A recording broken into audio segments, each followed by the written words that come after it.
Welcome to the Big Magazine for the 2nd of July 1916. I'm Lee Bannister, and coming up in the next half hour, all the normal features that you've grown to expect, including the community notice board and what's on, together with the latest news headlines from across our three counties, Staffordshire, Warwickshire and Worcestershire. The current situation at the front is of course dominant in our thoughts at the moment, but we'll endeavour to keep things here at least as normal as possible. But first we will go to the newsroom for an update on the latest happenings. Here's Mr. Robert Hall. Thank you. In the last few minutes, the British headquarters in France has stated the weeks of essential preparation and concentration have passed without attracting the least degree of suspicion that anything beyond the normal was in progress. So unobtrusive and even stealthily has the immense task been carried out. But our reporter at the front is indicating that the troops may have experienced a much rougher and tougher period of fighting than expected. There are unconfirmed reports suggesting that in many places barbed wire entanglements proved more difficult to erase than expected, and heavy machine gun fire from the enemy has held up the progress of the men who went over the top. And one commander on the ground, who asked not to be named, has said the nation should be braced for a high casualty rate. This is the first official photograph released by the government showing our big guns in action. Another government communiqué is due within the hour, and it's expected to say, we may say with all thankfulness, that it's been a good day for England and France. It has been a day of promise in the war, in which the blood of brave men has poured out upon the sodden fields of Europe. Given the rumour and hints that there is every likelihood of casualties, maybe even heavy casualties, that is not the time to go over the top and be jingoistic, but the Hun has certainly been given more than a bloody nose, and there is a great deal of anticipation, indeed expectation, that much progress has been made on the Western Front. And as our brave boys in khaki push on, we'll have more news on the latest successes as they happen, but for now let's join Lee and Natalie for the community notice board. Well, as you can see, Natalie is not here at the moment. Sadly, she's had a bereavement in her family. She'll be back next time. Now, news is obviously coming in all the time, and we'll be bringing you up to date on a regular basis. But for those of us at home feeling maybe helpless but willing to contribute whatever they can to the war effort, here are a few suggestions on how you can help, with more from the community notice board. The City of Birmingham's Municipal School of Commerce is holding emergency training classes for women clerks. The course will include bookkeeping, arithmetic and office routine. The course will last for 5 weeks. Applications for admittance should be made at once to Mr. T.D. Phillips at the Technical School in Suffolk Street. Meanwhile, in Walsall, the Education Committee is in need of an instructor for its munitions class. Applications are invited from incapacitated soldiers and sailors and any retired engineer who might have time to devote to this most patriotic of causes. Handsworth Technical School is inviting girls and young women to join them urgently for training in munitions work. The Corporation of Walsall is inviting tenders for the delivery of 230 tonnes of good deep house coal, 80 tonnes of deep kibbles and 600 tonnes of slack for the council house, police stations, libraries, hospitals and baths, as well as the cemeteries and the sewage farm. Sealed tenders should be handed in at the council before this weekend is over, so you haven't much time. Now, Wednesbury Road Congregational Church has been in touch to advise us that their Sunday service this week will be held in the Temperance Hall at 10:45 under the direction of the Reverend Merson. And on a similar theme, the Reverend Arthur Jones will be preaching at the Wesleyan Church in Pleck. St Patrick's Church in Walsall is celebrating its Golden Jubilee this weekend with masses at 8 o'clock, 9:30 and 11 o'clock. There'll be special events at 3 o'clock p.m. and 6:30 p.m. celebrating the story of the parish. Oh, back to the newsroom now, where I hear we have some more breaking news. Mr. Hall. Yes, in the last few minutes, Brigadier General Sir John Barnsley has been speaking at Lascelles. Here's an extract from what he told an invited audience. Brigadier General Sir John Barnsley was speaking at Lascelles Street Men's Class. In this address, he said that he looked into tired and weary faces with eyes which told of increasing stress and strain, marvelled at the patience and courage of our splendid men in France. He heard no grumbling, grousing, and expressions of hatred and revenge, but saw cheerful, steady determination to see the job done. His words received rapturous applause from the audience. Now, just before we go back to the big magazine, we're just getting news that trainloads of wounded soldiers are expected to arrive at South Coast ports and London railway stations overnight. Many are expected to be transported to the West Midlands for treatment. Local hospitals are on standby. Thank you, Mr. Hall. Now, on this most difficult of days, here's a chance to take your mind off the situation in Europe as we go straight over to Des and Gary to find out what's happening this week around the West Midlands.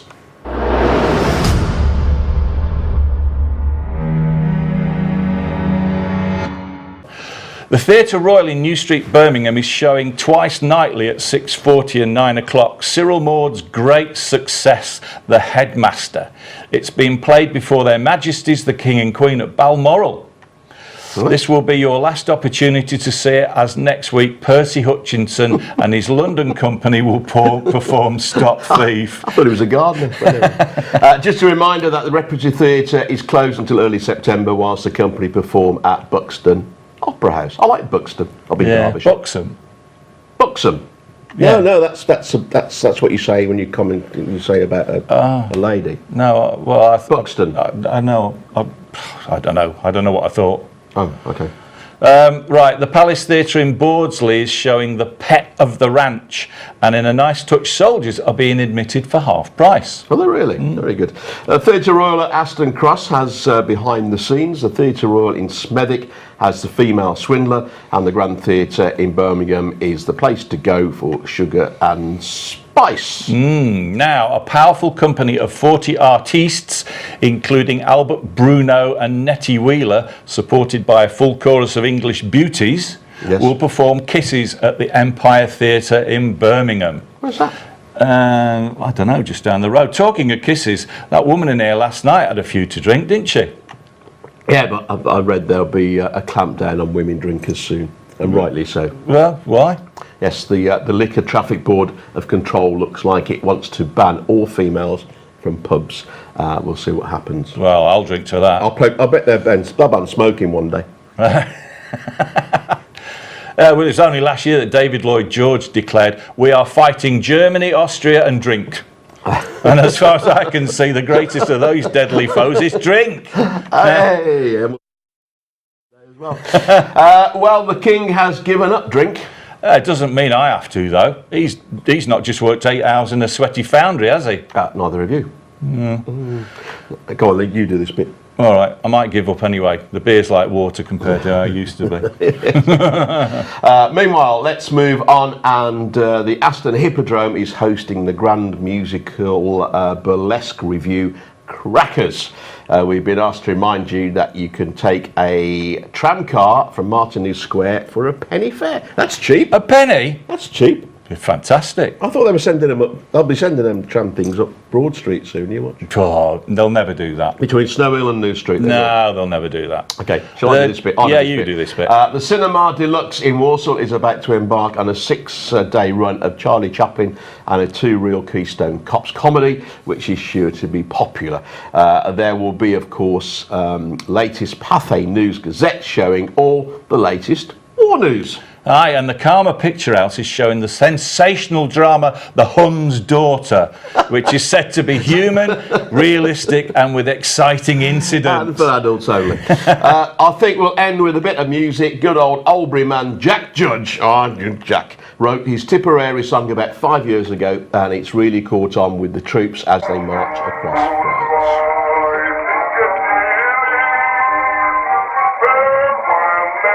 Thanks a lot. See you next week. Bye-bye.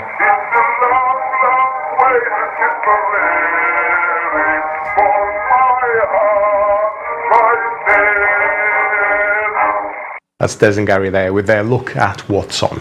Now more from our community notice board, and the National Viola and Pansy Society is holding a show next week at the Botanical Gardens in Edgbaston. It's blooming good news actually, as I understand there'll be around 125 exhibits. Now St Mary's Church in Lichfield is holding a Sunday school festival next Sunday. People are invited to wear or carry flowers and bring gifts of fruit, eggs and tobacco, which will be given to sick and wounded soldiers. Street collections are being made in Birmingham this weekend to raise money for the Royal Lifeboat Institution. Now last year's collection raised £1,450 and they hope to better that this year. Good luck. Now around 50 soldiers are being entertained at tea and an open air concert at O'Barn House on Ladywood Road in Birmingham on Saturday. Now, in the recent issue of the London Gazette were published the names of many non-commissioned officers and men who have been awarded the Distinguished Conduct Medal, and we're pleased to say that many of the men involved are from our 3 counties. So, congratulations are due to Sergeant J. Beards from the 5th Battalion South Staffordshire Regiment for conspicuous gallantry at a critical time. Now, he opened rapid fire on the enemy who were counter-attacking and at the same time drove off their bombers. Although wounded in the head, he stuck to his post all the afternoon. Now, we'll be back with the second part of the Big Magazine in a few moments on this, the 2nd day of July 1916, a momentous day in the history of our country.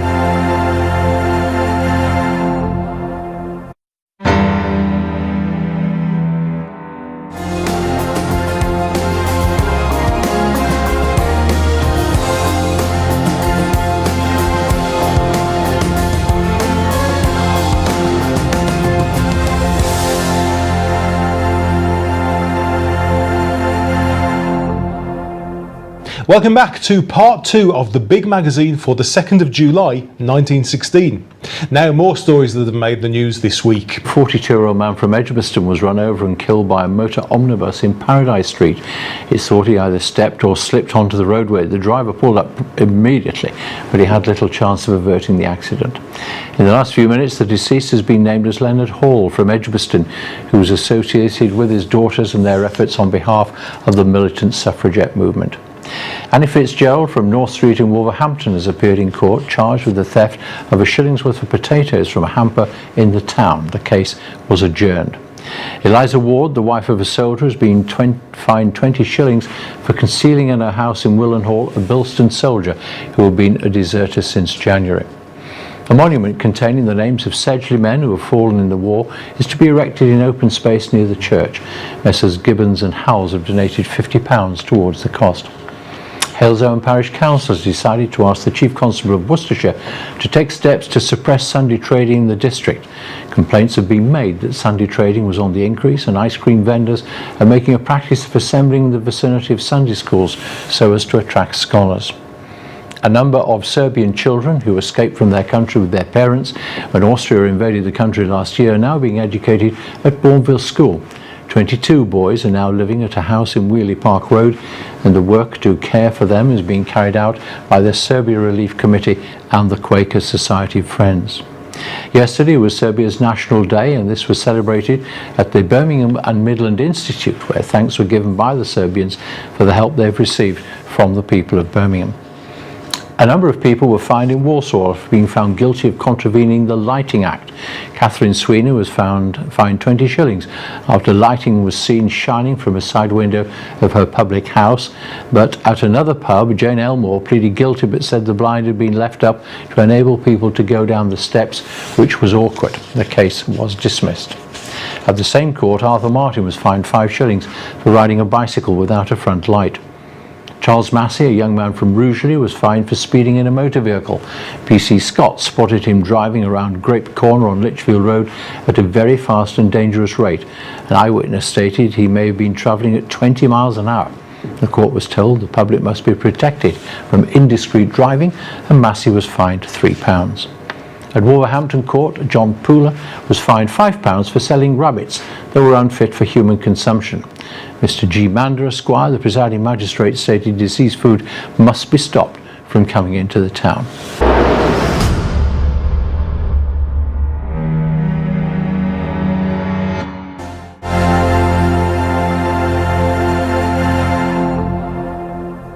Well then, let's delve into this week's postbag.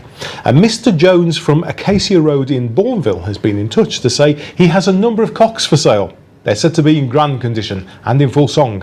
Their prices range from 8 shillings and sixpence to 15 shillings. So get in touch if you fancy a cock or two. And moving on, but staying on a similar theme, Chapman's on the High Street in Birmingham have a splendid collection of trained talking parrots for sale. Meanwhile, Caves Repository in Moseley have written to us to say a sale of dead meat on behalf of the Red Cross Fund is being held today, and this will be followed by a jumble sale. So why not go along and support a good cause? Cannock, Chase and Pelsall Miners Relief Fund have been in touch to tell us that the fund has raised £117 last month, and 5 grants were made in cases where husbands had been killed on active service. Creamers, the manufacturing furriers to Royalty and the Nation, have been in touch to inform us that their summer sale starts at their New Street premises on Monday. There will be a magnificent assortment of model coats for the coming season at genuine sales prices. Lewis's department store has been in touch to inform us that they are now selling jackets that have been designed in Paris and made in Japan. That's another instance of closer cooperation with our allies. Also, Lewis's summer sale starts next week. They've got 207 cotton frocks on sale at £4.11 each. They're usually at £8.11. In fact, there are a range of items. They've table knives on sale for £4.11 for half a dozen, and electro-plated ones for £7.06. That's 2 shillings off the normal price. They also tell us that they've 500 hats on sale, so get on ahead and get down there. Now, Murdoch and Company of Corporation Street, the piano experts, have asked us to tell you that they have the Spencer horizontal grand piano on sale for 95 guineas. Their pianos have been supplied to Her Majesty the Queen of Spain and 100 ships of the King's Navy. We've also heard from the secretary of the King's Heath Bowling Club that they'll be holding a special bowling and entertainment evening for injured troops tomorrow afternoon and evening. 30 wounded soldiers from the Moor Green Hospital have been invited to the grounds of the club in Ulster Lanes End. So why not go along and support a good event? And finally, a word about ourselves. And viewers Dave and Matt have written to say how much they enjoyed our new rookie presenters, Bob and Mike, who read the news for the first time this week. He hopes to see more of them, much more of them, in the future. And I think we'll all agree with that too. I'm sure they've both got long and distinguished careers ahead of them. The Football League has announced the league will run next season on similar lines to the season just ended.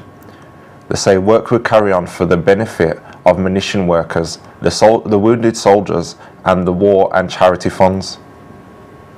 In their annual report, Aston Villa directors state, acting in accordance with the express wish of shareholders at the latest annual meeting, no football has been played during the past season, with the exception of a couple of charity matches with Albion, resulting from which the club was able to distribute the sum of £306, 13 shillings and 6 pence amongst the various funds for prisoners of war, soldiers and sailors, comforts, victims of Zeppelin raids and local hospitals. Now onto cricket. And in the third round of the Birmingham Parks Cup at the County Ground Edgbaston, Cannon Hill beat GWR by 102 runs. Mr. Gill scored 29 of them before being bowled out by Taylor. Ennis Robinson won the Junior Championship Cup at the King Edward's School Sports Day at Cannon Hill. There was a tie for the Senior Championship between Benson and Whitehouse, and they will share the trophy. Wallace Shingler, a well-known local pedestrian, will be taking part in a 2-mile walking race along Watling Street at Brown Hills on Saturday. Shingler has a good record and I gather he is in the pink of condition. The Central Secondary Sports were held at Almden Road. The Selly Oak Victoria Band played as the winners received their awards. Winners included Acting Corporal Gilding, who won the Soldiers Race, and there were awards for G. Lakin for putting the weight and G. Henton for throwing the cricket ball. Oh, and Jones and Rogers won the 3-legged race. Well done to them.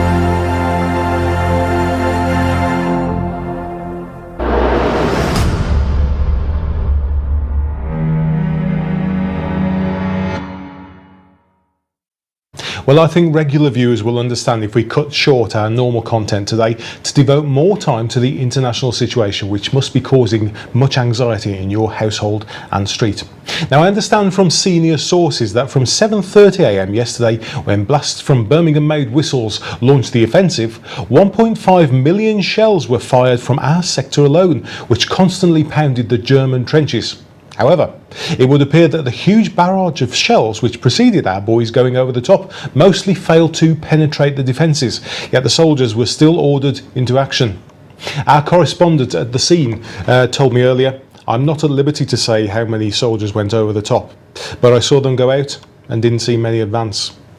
I must stress the government has not confirmed this, but there is shockingly clear evidence, and I've seen it with my own eyes, that huge sections of German barbed wire barricades, as we reported earlier, undamaged. And I must warn you that casualties are severe, as German machine guns opened fire and mowed down soldiers as they were held up by the enemy barricades which had not been blasted by the shells. Potentially grim news there. Finally, before we go, a look at the weather, which could go some way to helping, maybe just a little bit, to cheer us all up. Yesterday, Birmingham had 3.5 hours of sunshine mixed with showers, and around the country, Aberystwyth had 2.5 hours sunshine, but mainly dull. Bournemouth, 13 hours sunshine and fine. Great Yarmouth, 11 hours sunshine and showers. And we move on to the weather along the western front. It seems the week of unsettled weather with thunderstorms has passed by. A heavy haze over the Somme Valley will give rise to a clear sky and long sunny periods. Well, that's all we have time for on this rather strange fragmented programme, interrupted as it has been with news from the front. We hope to be back to normal next week, but for now, goodbye.